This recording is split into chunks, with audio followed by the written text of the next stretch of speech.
Janine Gutierrez came to work with Jamie Stars. My heart is happy.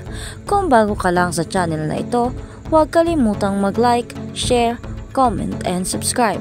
At huwag kalimutang pindutin ang notification bell icon para maging updated ka sa bawat upload nating video. Nasasabik si Janine Gutierrez na i-renew ang kanyang kontrata sa ABS-CBN at maging bahagi ng kanilang global vision. I am just happy, really, to renew at ABS-CBN. From the bottom of my heart talaga, nagpapasalamat ako, sabi ng aktres sa aming panayam matapos ang kanyang contract signing kamakailan sa ABS-CBN executives. Nauna nang nagpasalamat si ABS-CBN Chief Executive Officer Carlo Katimbak kay Janine sa kanyang commitment sa network, lalo na sa panahon ng hamon. Salamat ulit sa pagpili mong maging kapamilya. Nung nakikinig ako sa inyong interview doon, sinasabi mo na ang kapamilya ay isang taong nananatili sa iyo sa hirap at ginhawa. At naaalala ko na pinili mong maging bahagi ng ABS-CBN kahit na nawalan tayo ng prangkesa. Para sa akin, iyon ang patunay na ang pamilya ay nananatiling magkasama kahit anong mangyari. Aniya pa, we're very proud of what you have done here in ABS-CBN, most lately with Dirty Linen. We're very proud of what you've done for us, Janine. Maraming salamat sa pagpili na maging kapamilya. You're a very well-loved member of the ABS-CBN family. Bilang isang kapamilya, samot-saring proyekto ang nagawa ni Janine. Kabilang na ang romantic comedy series na Marry Me, Marry You, ang LGBTQ theme film na Sleep With Me, at ang trailer drama ng Dirty Linen. Sa kanyang bagong kontrata, biniro niya na ipagpapatuloy niya ang paggawa ng mga pelikula at serye. What I love working in ABS-CBN, parang very global talaga yung vision natin. Yung content natin, alam mong Filipino siya. Philippines yung mga issues, but it's global.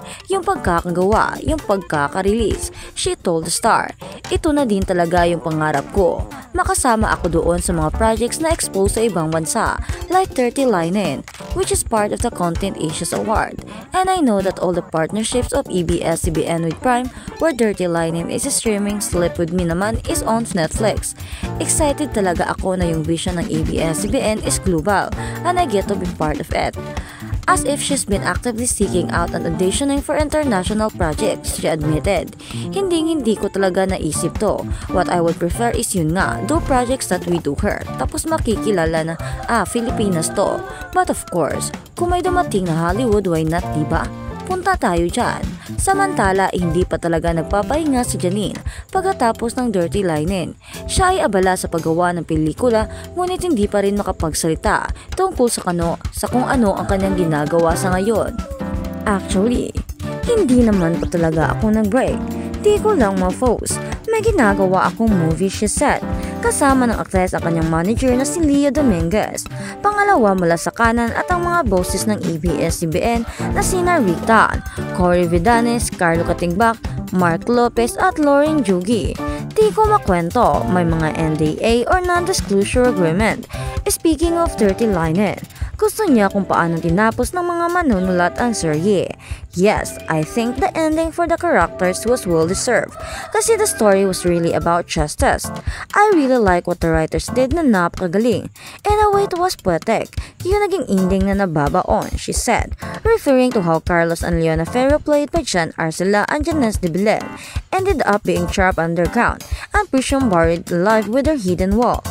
Masaya kami sa ending, even with the ending of Aidan, Sanjo Marodo, and my character Mela. Ani pa ni Janine, as if she wants something similar, storytelling-wise, for her next ABS-CBN project, she said. Sinabi ko nga mahirap na ding magsabi, kasi masigit pa yung naiisip ng ABS-CBN para sa akin. Tulad ng Dirty Linen, hindi ko iisipin ito, ngunit ito ang aking pangarap na papel. So I know anything that they gave me, maganda talaga. Malugod kong tatanggapin ito. Very open din si Janine sa posibilidad na makatrabaho muli ang kanyang mami na si Lotlot de Leon pagkatapos ng pelikulang dito at doon at panandaliang sa Marry Me, Marry You. Gusto ko ng isang bagay tulad ng 2017 film Lady Bird, isang kwento ng inaanak na babae. Ipinapahayag din niya, Tinanong din si Janine kung willing ba siyang makatrabaho ang mga artista ng GMA, ang dati niyang network. Oo, kasi nagko-collab. Wala, of course, problem. Happy to work with GMA artists. I want to work with that. Kahit sino. Lahat sila. Tungkol naman sa posibilidad na magkabilikan sila ni Paolo Avellino kasunod ng pagtatambal nila sa Marry Me Marry You at ang 2002 film or 2022 film na ngayon kaya nagpapahayag ng pagpayag si Janine na naliling sa linlang aktor. Oh my gosh, sila po kasi ang nag-decide noon. Kahit anong plano nila para sa akin, I'm super game. Kung ano man iyon, I'm sure they know best. While asked about her love life, a smiling Janine answered, okay naman, and playfully added, my heart is happy naman kasi kaka-contract signing ko lang, haha. At sa kamilang banda, rin hindi kinasusuklaman ng pamilya Legaspi, BFF pa rin si Cassie. Fake news ang kumakalat na balita na galit ang pamilya ni Cassie Legaspi sa kapamilya actor-singer na si Darin Espanto. Tinuldukan na ng binata ang mga chika na hindi na siya welcome sa bahay ni na Cassie at Mavi dahil bad trip sa kanya ang mga magulang nito na sina Carmena Villaruel at Soren Legaspi. Ayon kay Darin, maayos at solid pa rin ang friendship nila ng kanyang ka-love team contrary to rumors na nawasak na ang kanilang magandang relasyon. Nagsimulang maintriga ang magkakaibigan nang ibanira ni Darin on national TV na best friends lang sila ni Cassie at walang katotohanan ang chismis na matagal na silang magjowa. Kasunod nga nito, biglang nagpost ang mag-inang Carmena at Cassie sa kanilang social media accounts ng mga cryptic post. Ang paniwala ng mga netizens ay patama ang mga ito kay Darin dahil nga sa naging pahayag ng binata sa real score sa kanila ng kapuso actress TV host sa panayam ng Fast Talk with Huy Abunda. Kay Darin siniguro nito na wala silang issue o problema ng Legaspi family. That's something that I clarified with her na if you're mad at me or if I did something wrong, please tell me. Kasi ganoon naman talaga kasi ever since, pahayag ni Darin. She doesn't have any ill feelings towards me. She and her family. Ganoon naman po kami since we're close. Me and her family. We would never try to beat around the bush. We always just ask each other directly. Dagdag pa ng binata. Ipinagdiinan pa niya na BFF pa rin ang turingan nila ng kanyang ka-love team. Cass and I have always been friends po. We became closer during the pandemic. I feel like a lot of us became closer naman during the pandemic. Until now, we're still best friends. And the rest of the details sa amin na lang po, aniya pa. At sa kabilang balita naman, John Lloyd Cruz kausap si Shara matapos ang breakup kay Kay Abad.